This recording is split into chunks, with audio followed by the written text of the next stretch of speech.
Hello friends, అందరికి నమస్తే. Welcome to my teaching talkies.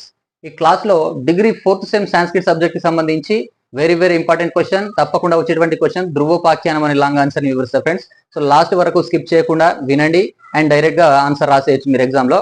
So నా క్లాస్ కనుక మొత్తం అయిపోయినాక నచ్చినట్లయితే మాత్రం ముందు లైక్ చేయడం మాత్రం మర్చిపోకండి.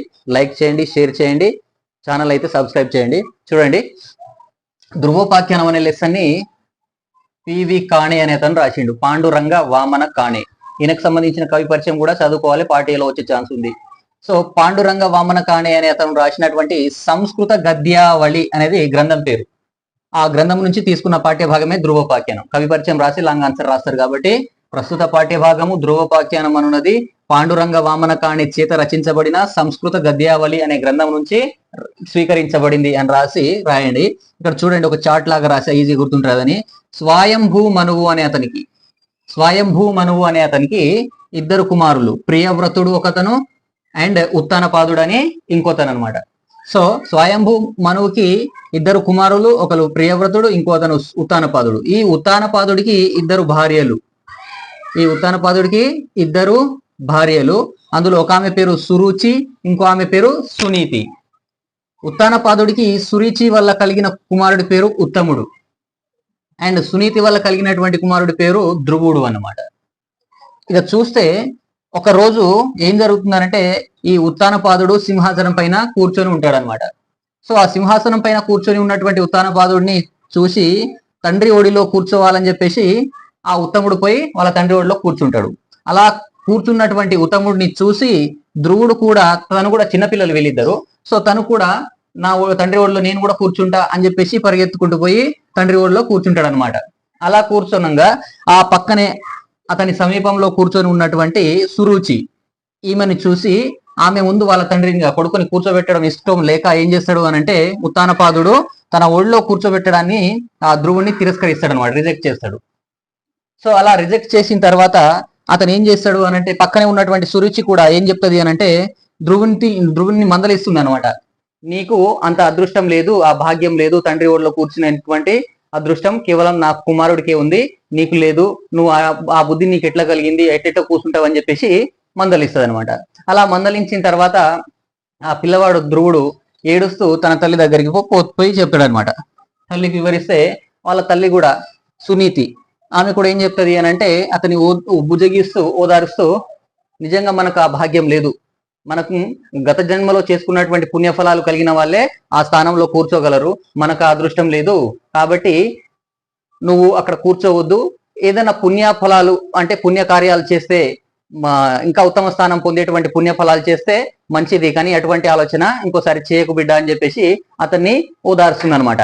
సో రాజసము అనేది అంటే రాజసింహాసనం అనేది, ఛత్రము అనేది, ఇవన్నీ గతంలో చేసినటువంటి పుణ్యకర్మల వల్లనే మనకు సంభవిస్తాయి, కానీ ఆ అదృష్టం మనకు లేదు, కాబట్టి అటువంటి ప్రయత్నాలు కాకుండా మనకు ఏమైనా ప్రయోజనం వచ్చేటువంటి పనులు చేయి అని చెప్పేసి సూచిస్తుంది అనమాట. అలా సూచించిన తర్వాత ఉత్తముడు ఏం చేస్తాడు, ఉత్తమ స్థానం కోసం అని చెప్పేసి సంకల్పించుకుంటాడు అనమాట. సో ఆ ధ్రువుడు అనుకుంటాడు అనమాట, ఉత్తముడు అన్న కదా ధ్రువుడు. ఆ ధ్రువుడు ఏం చేస్తాడనంటే, తన తండ్రి గాని తన సోదరుడు గాని వీళ్ళెవరూ పొందనటువంటి ఒక స్థానం నేను పొందాలి, అటువంటి స్థానంలో నా చివరికి నా తండ్రి కూడా చేరుకోలేనటువంటి స్థానం అయి ఉండాలి అని చెప్పేసి అనుకుంటాడు. అతను అనుకుని అలా సంకల్పించి ఆయన అరణ్యానికి బయలుదేరిపోతాడు అనమాట. చిన్నపిల్లవాడు, 5 ఏళ్ల అబ్బాయే. సో ఆయన అరణ్యానికి, అడవిలకు వెళ్ళిపోతాడు అనమాట. అలా అక్కడికి వెళ్ళిన తర్వాత అతనికి సప్త ఋషులు కలుస్తారు. అక్కడ ఆ ధ్రువుడికి సప్త ఋషులు కలుస్తారు. ఆ సప్త ఋషులు ఆ పిల్లవాడిని ఇంత చిన్న వయసులో ఈ అడవిలోకి ఎందుకు వచ్చావని చెప్పేసి అడిగితే, ఆ సప్త ఋషులతోటి ఈ ధ్రువుడు చెప్తాడనమాట, జరిగిందంత. నా తండ్రి ఒడిలో నేను కూర్చోవడానికి పోతే నా తండ్రి నన్ను తిరస్కరించాడు, నా పినతల్లి సురుచి కూడా నన్ను మందలించింది అని చెప్పి వాళ్ళెవరు పొందనటువంటి స్థానం నాకు కావాలి, ఆ స్థానం కోసం నేను ఇక్కడికి వచ్చా, మీరు నాకు ఆ స్థానం కల్పించాలని చెప్పేసి ఆ సప్త ఋషులకి తన కోరికను తెలియజేస్తాడనమాట అతను. అలా తెలియజేస్తే ఆ సప్త ఋషులు ఏం చేస్తారనంటే, ఆ స్థానము ఇచ్చేటువంటి అర్హత అయితే మాకు లేదు, కానీ విష్ణుమూర్తి అయితే నీకు ఆ స్థానాన్ని ప్రొవైడ్ చేయగలడు, కాబట్టి నువ్వు ఆ విష్ణుమూర్తిని జపిస్తూ నువ్వు తపస్సు చెయ్యి, ఆయన నీకు ఆ ఉన్నత స్థానాన్ని ఇవ్వగలడు అని చెప్పేసి అడ్వైజ్ ఇస్తారనమాట. అలా ఇచ్చి ఓం నమో వాసుదేవాయ నమః అని చెప్పేసి మంత్రాన్ని ఆయనకి ఉపదేశిస్తారు వాళ్ళు. ఆ సప్త ఋషులు ఉపదేశించిన తర్వాత ఈ పిల్లవాడు యమునా తీరంలో ఉన్నటువంటి మధువనం అనే ప్రాంతానికి వెళ్తాడనమాట.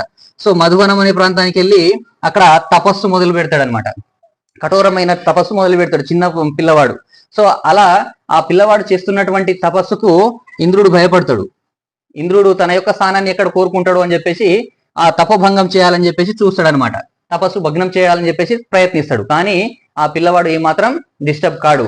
సో ఆ తర్వాత విష్ణుమూర్తి ఏం చేస్తాడనంటే ఆ ఇంద్రుడిని నీ నీ స్థానం కోసం కాదు ఆ పిల్లవాడు ప్రయత్నించేది, కాబట్టి నువ్వు కంగారు పడకని చెప్పేసి స్వయంగా ఆ విష్ణుమూర్తి ఆ పిల్లవాడికి ఎదురుగా ప్రత్యక్షం అవుతాడనమాట. ప్రత్యక్షమయ్యి ఆ పిల్లవాడిని ఏం కావాలి, కోరుకో, ఏ వరం కావాలి అని చెప్పేసి అడుగుతాడు అనమాట. అలా అడిగితే అతను చెప్తాడు, నాకు నా తల్లిదండ్రులు మరియు నా తల్లిదండ్రులు పినతల్లి అండ్ తండ్రి నా సోదరుడు కంటే ఉన్నత స్థానం కావాలి, సో ఆ స్థానం నాకు ప్రొవైడ్ చేయని చెప్పేసి అడుగుతారనమాట. అప్పుడు విష్ణుమూర్తి చెప్తాడనమాట, ఆ స్థానం పొంది ఏం లాభము, వేరే ఏమైనా కోరుకో, రాజ్యం కావాలంటే కోరుకో, ఆస్తి ఐశ్వర్యాలు కోరుకో, అవి కోరుకొని సంతోషాలతో హ్యాపీగా ఉండాలి నువ్వు, కానీ నా స్థానం పొంది ఏం చేస్తావు, నా రాకని వేస్ట్ చేయకు, నువ్వు వేరే ఏదైనా కోరుకో అని చెప్పేసి చెప్తాడనమాట. అయినా కానీ ఆ పిల్లవాడు ఏమొద్దు, నాకు ఆ స్థానమే కావాలి, ఆ స్థానాన్ని మా వాళ్ళు కూడా కనీసం రీచ్ కాకుండా ఉండాలి అని చెప్పేసి కేవలం ఉన్నత స్థానాన్ని, ఉత్తమ స్థానాన్ని పొందాలని చెప్పేసి కోరుకుంటాడు అనమాట.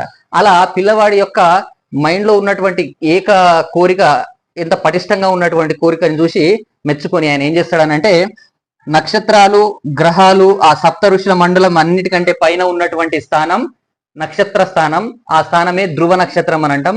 ఆ నక్షత్ర స్థానాన్ని విష్ణుమూర్తి ఆ ధ్రువుడికి కల్పిస్తాడు అనమాట, ధ్రువ నక్షత్రం.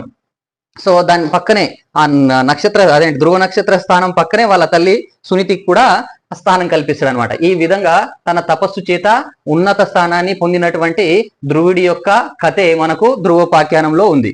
సో చాలా సింపుల్ గా ఇక్కడ ఉన్నటువంటి బోర్డు పైన ఉన్నటువంటి సీక్వెన్స్ లో మీరు గుర్తించుకుంటే ఈజీగా ది క్వశ్చన్ ని మీరు రాసేయగలరు ఫ్రెండ్స్. అండ్ దీంట్లో సందర్భాలు కూడా ఉన్నాయి, పార్ట్ ఏలో సందర్భాలు కూడా వస్తాయి. సో చూసుకోండి. ఓకే, సో ఈ క్లాస్ కనుక నచ్చినట్లయితే ముందుగానే చెప్పినట్లుగా లైక్ చేయండి, షేర్ చేయండి, నా ఛానల్ని సబ్స్క్రైబ్ చేయండి. Thank you very much.